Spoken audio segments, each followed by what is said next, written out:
Graça e paz, meu irmão, graça e paz, minha irmã. Mais uma vez podemos nos aproximar da palavra do Senhor com muita humildade, com muita reverência, louvando a Deus também por termos esse privilégio. E hoje, tendo terminado a nossa caminhada na carta de Paulo aos Filipenses, podemos ficar mais livres, para tratar sobre alguns textos na Escritura. E hoje eu gostaria de trazer para os irmãos uma reflexão, uma parábola deixada pelo Senhor Jesus, que está registrada no Evangelho de Mateus, capítulo 18, versículo 21 até o 35, até o final do capítulo. Evangelho de Mateus, capítulo 18, versículo 21 até o 35. Espero que você esteja com a sua Bíblia aberta com você, possa me acompanhar na leitura com muita fé, com muita alegria, com muita atenção. Assim diz, irmãos, a palavra do Senhor. Então Pedro, aproximando-se, lhe perguntou: Senhor, até quantas vezes meu irmão pecará contra mim, que eu lhe perdoe? Até 7 vezes? Respondeu-lhe Jesus: Não te digo que até 7 vezes, mas até 70 vezes 7. Por isso, o reino dos céus é semelhante a um rei que resolveu ajustar contas com os seus servos. E passando a fazê-lo, trouxeram-lhe um que havia 10 talentos, que lhe devia, 10.000 talentos. Não tendo ele, porém, com que pagar, ordenou o Senhor que fosse vendido ele, a mulher, os filhos e tudo quanto possuía, e que a dívida fosse paga. Então o servo, prostrando-se reverente, rogou: Sê paciente comigo e tudo te pagarei. E o senhor daquele servo, compadecendo-se, mandou-o embora e perdoou-lhe a dívida. Saindo, porém, aquele servo, encontrou um dos seus conservos que lhe devia 100 denários, e agarrando-o, sufocava, dizendo: Paga-me o que me deves. Então o seu conservo, caindo-lhe aos pés, lhe implorava: Sê paciente comigo e te pagarei. Ele, entretanto, não quis, antes, indo-se, o lançou à prisão, até que saldasse a dívida. Vendo os seus companheiros o que se havia passado, entristeceram-se muito e foram relatar ao seu senhor tudo o que acontecera. Então o seu senhor, chamando-o, lhe disse: Servo malvado, perdoei-te aquela dívida toda porque me suplicaste. Não devias tu igualmente compadecer-te do teu conservo, como também eu me compadeci de ti? E indignando-se o seu senhor, o entregou aos verdugos, até que lhe pagasse toda a dívida. Assim também meu Pai Celeste vos fará, se do íntimo não perdoardes cada um ao seu irmão. Até aí, irmãos, a palavra do Senhor. Vamos orar pedindo graça e entendimento da Santa Escritura. Pai, nós queremos te agradecer por esse dia que o Senhor nos deu, pela tua graça que se derrama sobre nós. E agora, Deus, nesse momento em que estamos diante da tua palavra aberta na nossa frente, Pai, queremos te pedir que o teu Espírito Santo nos leve a toda a verdade, que possa ser de fato um alimento para a nossa alma cansada, um alimento para o nosso espírito, que possamos, Deus, aqui também ser capacitados para te obedecer a tua palavra e te glorificar com as nossas vidas. É o que te pedimos em nome de Cristo Jesus. Amém.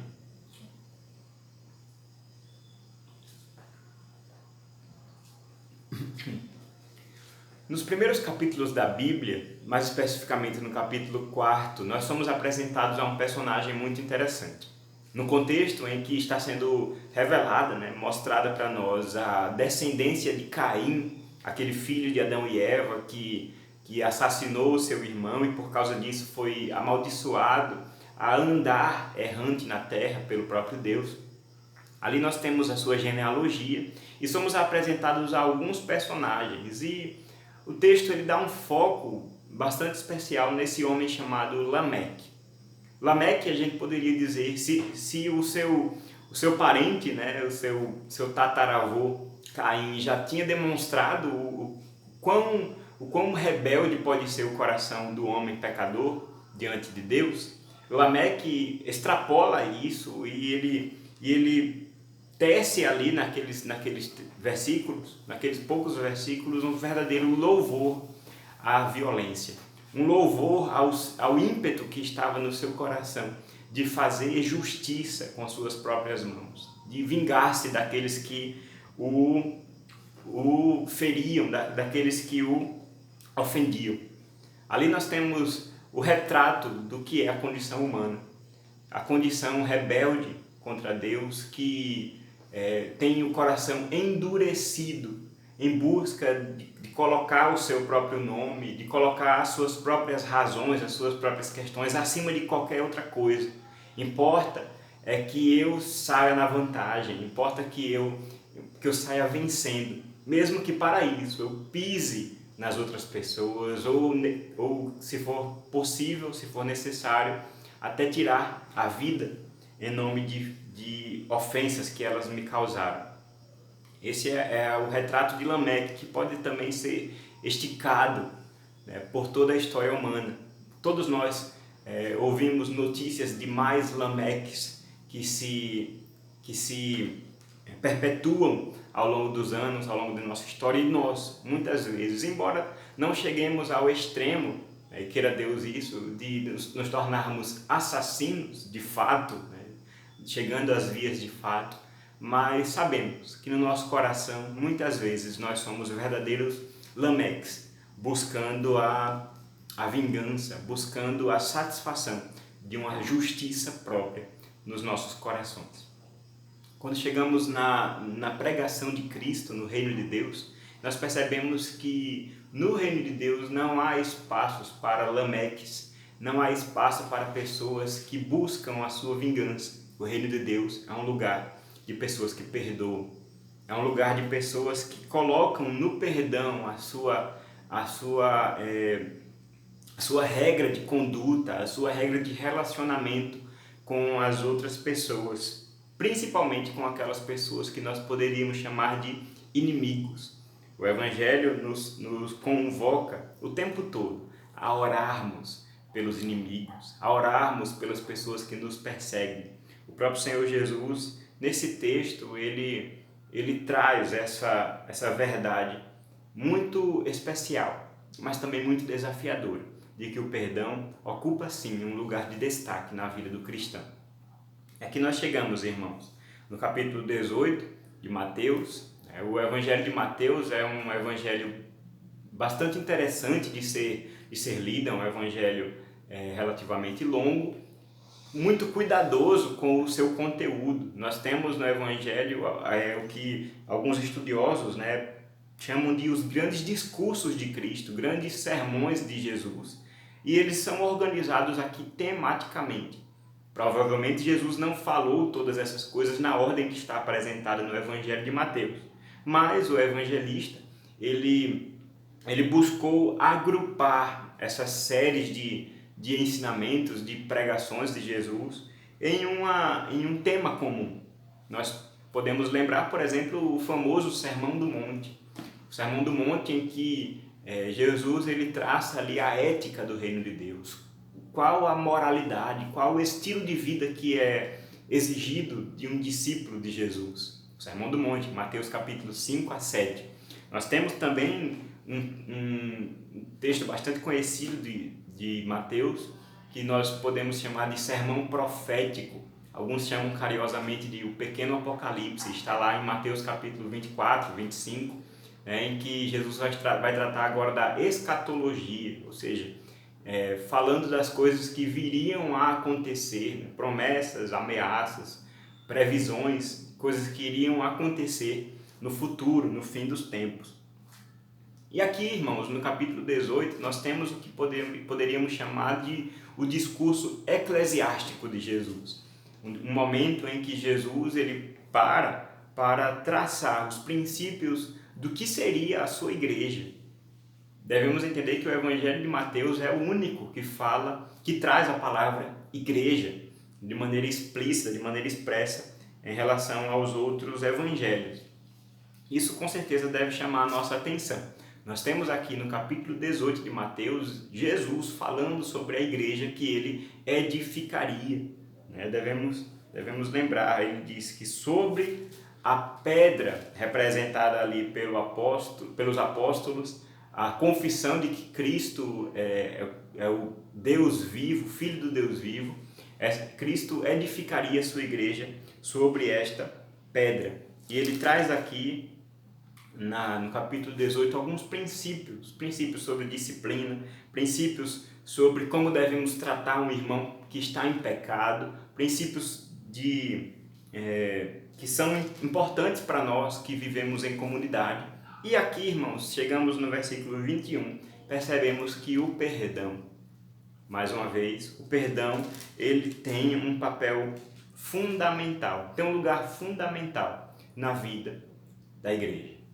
Nós somos, irmãos, pessoas que foram perdoadas e devemos também perdoar. Nós nos chegamos nesse texto e percebemos aqui que Jesus ele traz esse ensinamento num tom de desafio, né? Sendo questionado aqui pelo apóstolo Pedro, ele majora a exigência, ele eleva a expectativa do que foi colocado aqui pelo próprio apóstolo Pedro, revelando aqui que o perdão, sim, irmãos, é algo importante na nossa vida e que deve ser alvo da nossa atenção. Será o alvo de nossa atenção neste momento aqui. Queira Deus que Ele possa nos capacitar a sermos pessoas perdoadoras para a glória do Senhor. Irmãos, nós temos um pensamento aqui que vamos levar por toda a nossa pregação. Eu gostaria de deixar aqui, né, para facilitar a nossa caminhada. O perdão é um ato poderoso. O perdão é um ato poderoso. Mas é um ato poderoso que nasce do Evangelho. Vou repetir. O perdão é um ato poderoso que nasce do Evangelho. Essa seria a nossa tese, o resumo do nosso sermão. Se você puder decorar apenas uma coisa, decora essa frase. O perdão é um ato poderoso que nasce do Evangelho. Vamos por partes. O perdão é um ato poderoso. Em que consiste o poder do perdão, desse ato? E aqui eu gostaria de chamar a sua atenção para esses 2 primeiros versículos que dão a introdução à parábola. Estamos aqui diante da parábola conhecida como a parábola do credor incompassivo, que é um nome bastante interessante para essa parábola, que foi dado aí pela tradição da igreja. Mas nos 2 primeiros versículos bastante conhecidos, nós temos essa introdução. A situação aqui é que Pedro se aproxima de Cristo e pergunta quantas vezes um irmão pecará contra mim, para que eu lhe perdoe. Até 7 vezes? Vejam que essa pergunta de Pedro é uma pergunta bastante interessante. Ele está demonstrando aqui a disposição de perdoar os seus irmãos, de perdoar aquelas pessoas que falharam, que caíram em algum pecado e principalmente em um pecado contra Pedro. Pedro está querendo saber, devemos entender aqui que o texto imediatamente anterior trata de como devemos tratar o irmão em pecado. E o versículo 15 diz: se o teu irmão pecar contra ti. Vejamos que estamos aqui numa relação de ofensa, numa relação de alguém que feriu uma outra pessoa. Estamos aqui numa relação em que, de repente, uma confiança foi quebrada, né? Um laço, um relacionamento foi manchado, foi ferido. São irmãos, e irmãos pecam uns contra os outros. Devemos entender isso. E a dúvida de Pedro aqui pode ser uma dúvida bastante sincera. Até quando eu devo perdoar? Vai chegar um momento em que eu não devo mais perdoar? Vai chegar um momento em que esse irmão não merece mais o meu perdão? Vai chegar um momento em que esse irmão já não deve ser alvo da minha compaixão, da minha piedade? E aí ele vem com uma proposta. Olha, Jesus, 7 vezes é um bom número? 7 vezes é uma boa estratégia? É piedoso o bastante para o Senhor? Alguns estudiosos dizem que Pedro estava aqui, em sua mentalidade, majorando o que era o consenso na época. os fariseus, os mestres da lei, faziam uma interpretação da lei de Moisés e chegavam a um número de 3. Olha, perdoa um irmão caído até 3 vezes. Até 3 vezes. Depois você não tem mais obrigações de relacionamento com esse irmão que te feriu. E aí Pedro, né, de repente querendo mostrar aqui algum tipo de piedade exagerada, né, querendo mostrar algum tipo de iniciativa santa, ele pergunta: Jesus, até 7 vezes? Mas Jesus, irmãos, devemos entender isso, Jesus não pode ser contido nas nossas fórmulas de santidade. Jesus não pode ser contido nas nossas previsões aqui e no nosso senso de justiça própria. Pelo contrário, Jesus ele responde e dá uma resposta exageradíssima. Se Pedro estava sendo exagerado, Jesus é muito mais. Respondeu-lhe Jesus: não te digo que até 7 vezes, mas até 70 vezes 7. Mas até 70 vezes 7. O que significa, irmãos, essa resposta de Jesus? Como eu já disse, é um texto bastante conhecido. Devemos perdoar os irmãos que pecam contra nós, não só 7 vezes, mas 70 vezes 7. Em primeiro lugar, nós não devemos entender que Jesus estava falando de um número finito. Jesus não estava falando aqui de um número específico, 70 vezes 7, nós fazemos a conta, dá 490. Não é como se o perdoador, o crente em Cristo Jesus, fosse agora desafiado a andar com um caderninho em sua mão, anotando quantas vezes ele está perdoando um irmão.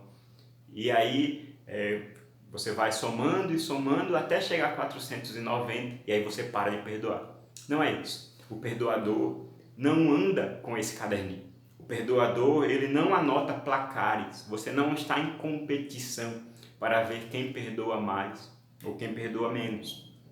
A resposta de Cristo aponta para um outro fato, aponta para um outro raciocínio que não um raciocínio matemático. Se Pedro está propondo o número 7 para a quantidade de vezes que alguém deve perdoar um irmão, e devemos lembrar o número 7, na mentalidade judaica, traz essa noção de perfeição, de amplitude, de plenitude. Então o número 7, trazido por Pedro aqui, é um bom candidato para essa quantidade de perdão. Mas Jesus ele traz aqui uma interpretação, uma proposta que eleva em muito essa plenitude do perdão. Não só 7, o que já seria um número que chamaria a nossa atenção para a perfeição do perdão, mas 70 vezes 7. Não é 490, é perdão em todo o tempo, é perdão pleno, é perdão pródigo. Você gasta o seu perdão sem contar, sem acreditar que está chegando no limite da sua paciência, sem acreditar que está chegando no limite da sua capacidade ou da sua obrigação de perdoar. Cristo está aqui lançando, irmãos, uma proposta ousada, uma proposta desafiadora para pessoas como eu e como você, porque sabemos o quanto é difícil perdoar. Sabemos o quanto o perdão mexe com o nosso orgulho, mexe com o nosso senso de justiça. Afinal, foi um erro cometido. Afinal, foi um pecado contra nós que foi cometido e nós somos chamados por Cristo para perdoar de maneira plena, de maneira perfeita, não de maneira finita ou não de maneira mesquinha, mas perdoar e perdoar sempre. Mas eu quero dar um passo além na interpretação desse texto, irmãos. Infelizmente, muitas vezes nós ficamos somente nessa questão da quantidade, do quanto Jesus é exagerado na quantidade de perdão que ele propõe aqui. Mas devemos fazer uma interpretação também bíblica, deixar que a própria palavra interprete os seus textos. A Escritura se interpreta com Escritura. E aqui, irmãos, eu gostaria de chamar a sua atenção para um fato muito interessante. Nós lemos aqui, nessa fala de Jesus, Mateus capítulo 18, versículo 22, um eco, uma referência, uma alusão a um outro texto da palavra de Deus que Jesus, nós sabemos, conhecia muito bem. Estamos falando de Gênesis, capítulo 4, versículo 24. Eu comecei esta reflexão falando sobre o personagem Lameque. E lá, irmãos, no capítulo 4 de Gênesis, nós vemos que Lameque está louvando a sua violência, está louvando a sua capacidade de se vingar, e ele olha para suas duas esposas, Ada e Zilá, e diz: Vós, mulheres de Lameque, escutai o que passo a dizer-vos. Matei um homem, porque ele me feriu, e um rapaz, porque me pisou. 7 vezes se tomará vingança de Caim, de Lameque, porém, 70 vezes 7.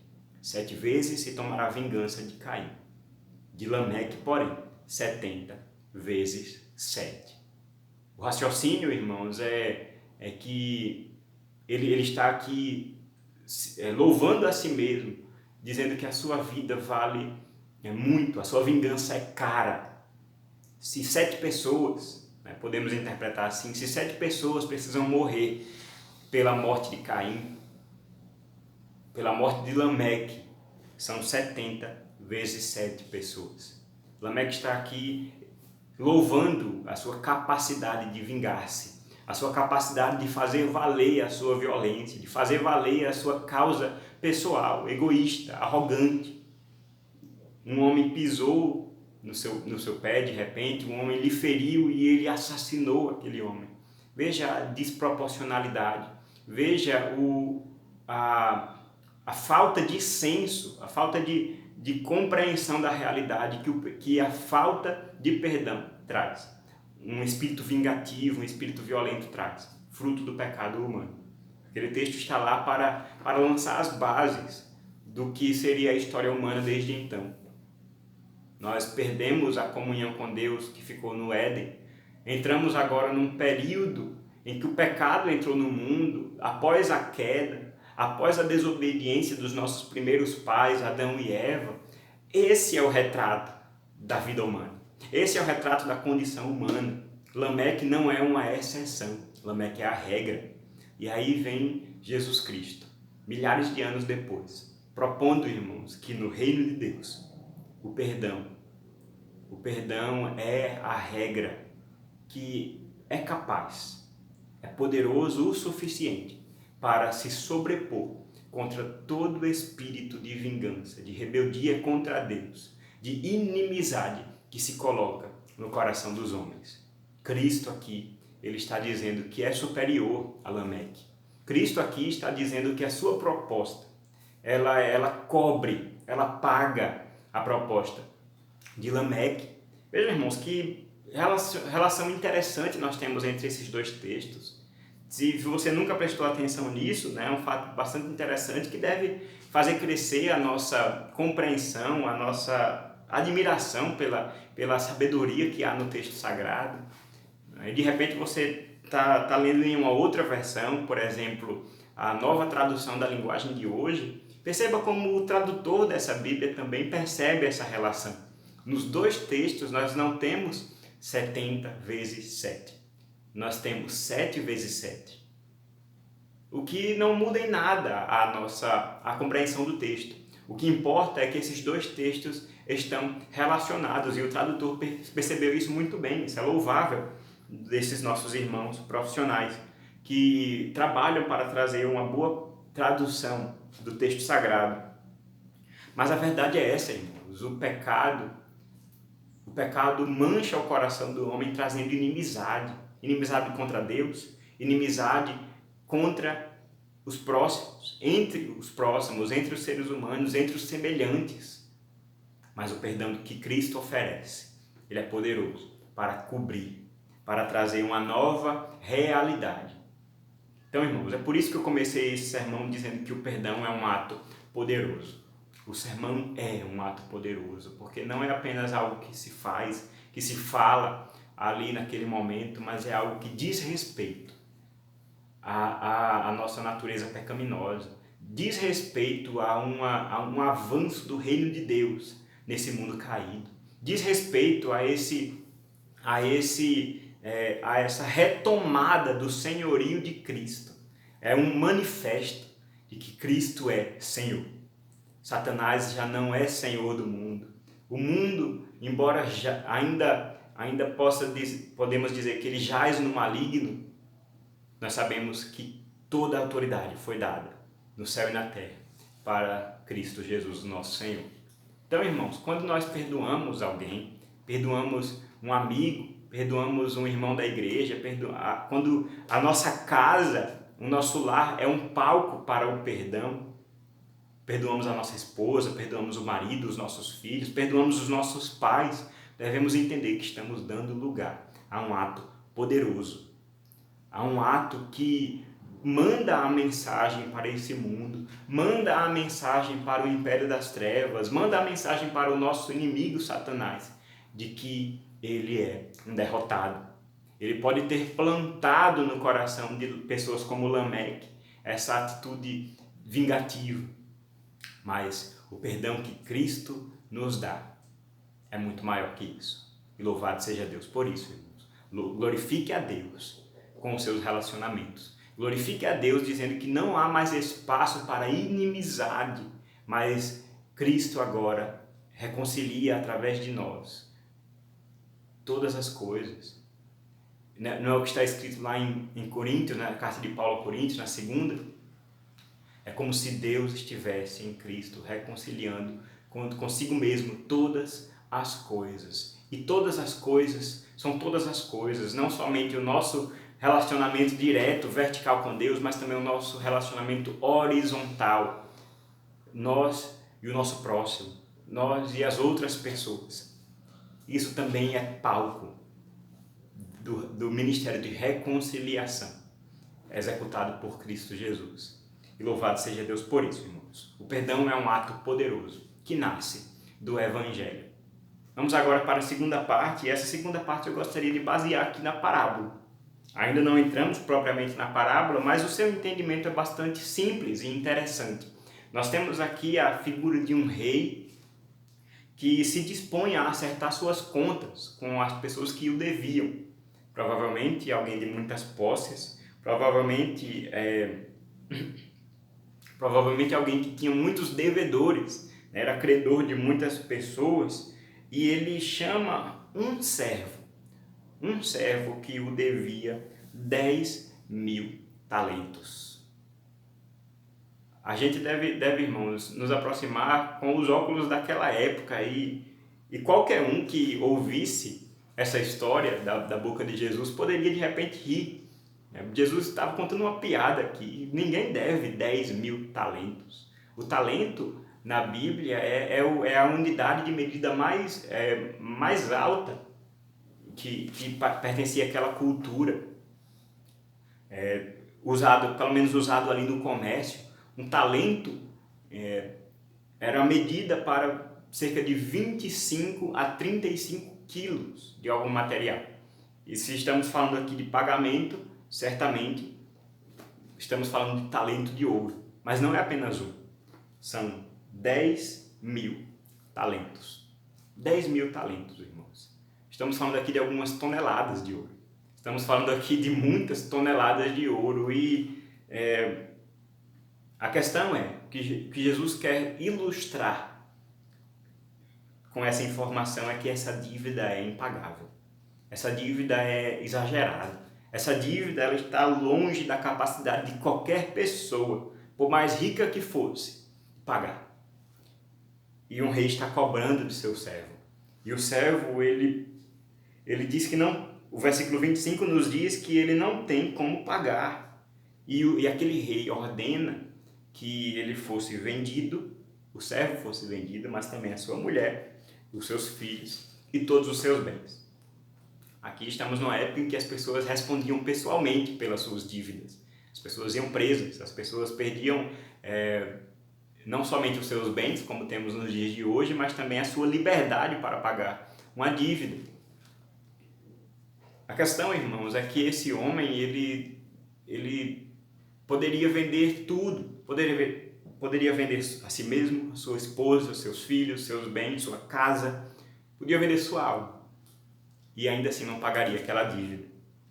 Mas a questão é que esse homem rogou ao seu senhor, rogou àquele rei com as seguintes palavras: seja paciente comigo e tudo te pagarei. Tenha compaixão, tenha piedade de mim, tenha misericórdia. O resultado, irmãos, desse clamor é que esse rei compadeceu-se e mandou-o embora e perdoou-lhe a dívida. Louvado seja Deus por isso, irmãos. Já podemos entender, né? Vamos caminhando na parábola e já vamos entendendo, já vamos obtendo uma compreensão de onde Jesus quer chegar. Mas existe um problema nessa parábola. Jesus, ele tendo demonstrado o perdão que aquele servo experimentou, um perdão magnífico, um perdão que certamente o livrou da morte sua e de sua família. Ele sai, no versículo 28, e encontra um dos seus conservos, um homem que também era servo do rei, como ele. E esse homem só devia 100 denários. Enquanto o talento é uma grande quantidade de dinheiro, uma grande quantidade de ouro, o denário era algo menor. Um denário era a medida de ouro, de dinheiro, que representava o salário de um dia de trabalho, pagamento diário de um trabalhador. Se estamos falando aqui de 100 denários, estamos falando de algo que 100 dias de trabalho pagariam. É certo que 100 dias são muitos, mas a questão é uma dívida comum, é uma dívida terrena. As pessoas conhecem essa dívida. De repente, as pessoas que estavam ouvindo a Jesus deviam 100 denários para alguém. É uma dívida corriqueira, muito diferente de 10 mil talentos. Muito diferente de 10 mil talentos. Mas a questão é que esse homem, mesmo com uma dívida desproporcionalmente menor daquela que lhe foi perdoada, dessa vez ele não perdoa o seu conservo, não perdoa o seu irmão. O clamor é igual. O versículo 29 diz que o conservo olha para ele, cai-lhe aos pés e lhe implorava: sê paciente comigo e te pagarei. Ele, entretanto, não quis. Antes, indo-se, o lançou na prisão até que saldasse a dívida. Irmãos, devemos entender que esse homem, ele executou aqui uma injustiça. Ele foi perdoado de algo gigantesco, mas ele não foi capaz de executar essa mesma misericórdia com um semelhante. Ele não foi capaz de ter os mesmos olhos, de propagar esse perdão para o seu próximo, para o seu conservo, para o seu irmão. A parábola termina com o rei ficando sabendo dessa situação e se voltando contra o seu servo. Servo malvado, é essa palavra que ele usa, servo malvado, perdoei-te aquela dívida porque tu me suplicaste. Não devias tu igualmente compadecer-te do teu conservo, como também eu me compadeci de ti? O resultado é que aquele homem foi preso, até que ele pagasse a dívida. O perdão da dívida foi revogado. O perdão da dívida já não valia mais, porque ele não foi capaz de perdoar o seu semelhante. Jesus termina essa parábola dizendo: assim também meu Pai Celeste vos fará, se do íntimo não perdoardes cada um a seu irmão. Estamos falando aqui de algo muito sério. Estamos falando aqui do pecado que é nutrir no nosso coração uma atitude vingativa que não se abre para o perdão. Nutrir no nosso coração uma dureza, uma pequeneza de alma que não se coloca numa atitude de perdoador diante das outras pessoas, diante daqueles que têm cometido pecados sim contra nós, de repente pecados terríveis, de repente traições, de repente coisas que nos assustam. Mas a parábola é muito esclarecedora. no que diz respeito à proporção da ofensa, no que diz respeito ao tamanho dos pecados. Nós fomos perdoados de coisas muito piores. Nós fomos perdoados por coisas muito maiores. Fomos perdoados por todos os pecados que cometemos em toda a nossa vida. Se você está em Cristo, irmão, você deve entender que os seus pecados foram pagos na cruz do Calvário. Isso não é pouca coisa. 10.000 talentos não poderiam pagar a dívida que estava sobre mim e sobre você.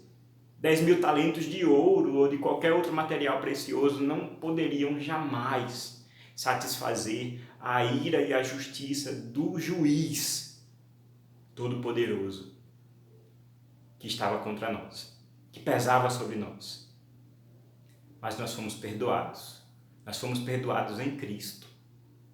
Diante desse perdão, qualquer ofensa, por mais grave que seja, mas qualquer ofensa que uma outra pessoa possa cometer contra nós, ela é desproporcionalmente muito menor em relação àquilo que tivemos de perdão, que recebemos de perdão nas mãos do nosso Senhor Jesus. Os cravos nas mãos, a coroa de espinho, as chicoteadas que o nosso Senhor recebeu.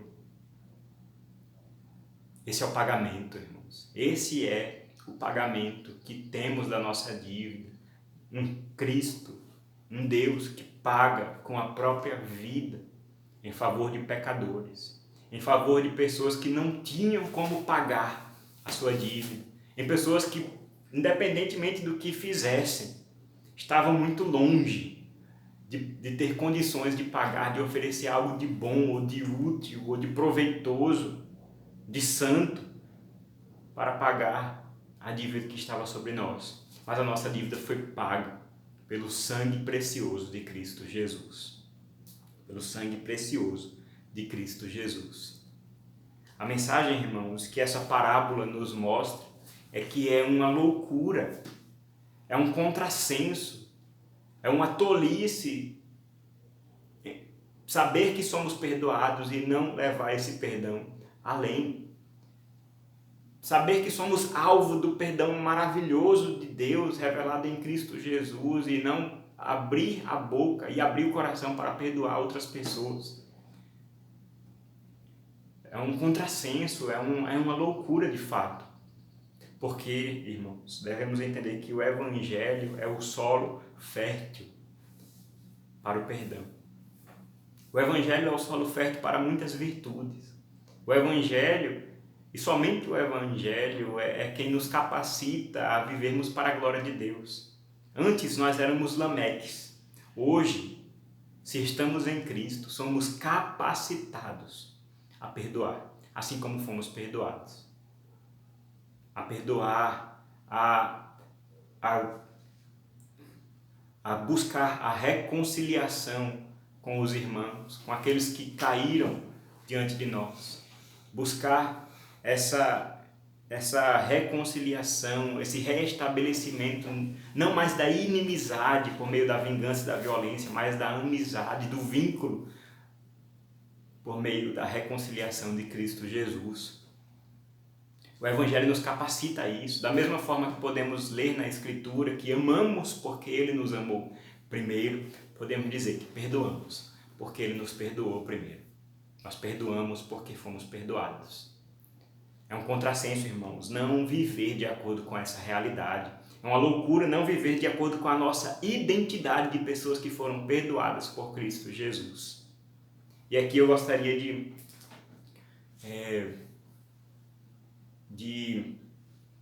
trazer um raciocínio. Muitas vezes a propaganda do perdão, que o mundo conhece muito bem, é que o perdão ele é terapêutico. O perdão ele faz a pessoa se sentir bem. O perdão liberta o perdoador e não a pessoa perdoada. Embora exista algo de verdade nesse raciocínio, com certeza, guardar rancor, guardar mágoa é algo péssimo para a nossa alma, é algo péssimo para o nosso coração. Mas devemos entender, irmãos, que o atrativo que há para nós no perdão não é porque quando perdoamos nos sentimos bem.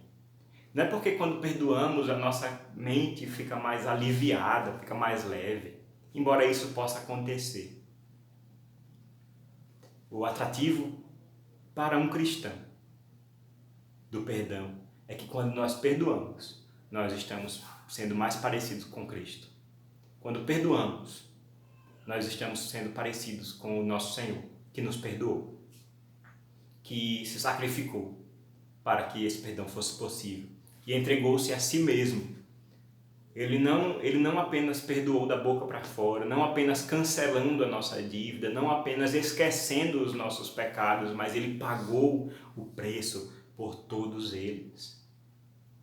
Quando nós perdoamos, quando nós nos dispusemos a perdoar e oferecer a outra face às pessoas que nos ofenderam, nós estamos sendo parecidos com Cristo Jesus. E esse é o atrativo, irmãos, do perdão. Se ele vai fazer com que nós nos sintamos melhor, louvado seja Deus por isso, mas muitas vezes perdoaremos e continuaremos com o fardo pesado do nosso coração, porque isso vai contra o nosso senso de justiça, pisa no nosso orgulho, mexe com a nossa vaidade, mas nos faz mais santos, mais parecidos com o Senhor Jesus. Irmãos, que o perdão seja algo que seja comum nas nossas vidas.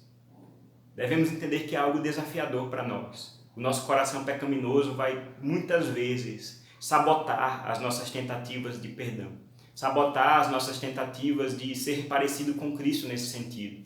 Muitas vezes nós cairemos no pecado, muitas vezes nós cederemos à tentação de permanecer com o rancor, permanecer na inimizade, de buscar vingança, buscar satisfação com as nossas próprias mãos. Muitas vezes nós cederemos a essa tentação. Nós devemos lembrar do Evangelho, saber que porque fomos perdoados por algo muito maior, isso nos constrange, isso nos capacita, nos leva a ver no perdão o prazer de dar a outro aquilo que nos foi dado com tanta graça. Irmãos, que o perdão possa ser a regra dos nossos relacionamentos, nas nossas amizades, casamento, na nossa família, na nossa igreja, e que Cristo seja glorificado em nossos relacionamentos. Eu comecei esse sermão falando sobre Lameque, esse homem vingativo, esse homem que não tinha escrúpulos, não tinha limites para pagar o mal que lhe tinham feito.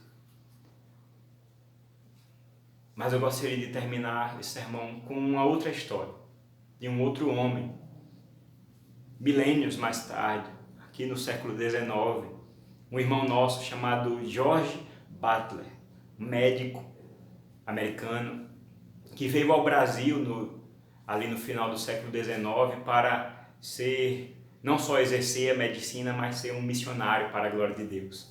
Foi um grande homem difusor da fé evangélica aqui no Nordeste brasileiro, mas especialmente ali na região de Garanhuns, de Canhotinho, em Pernambuco.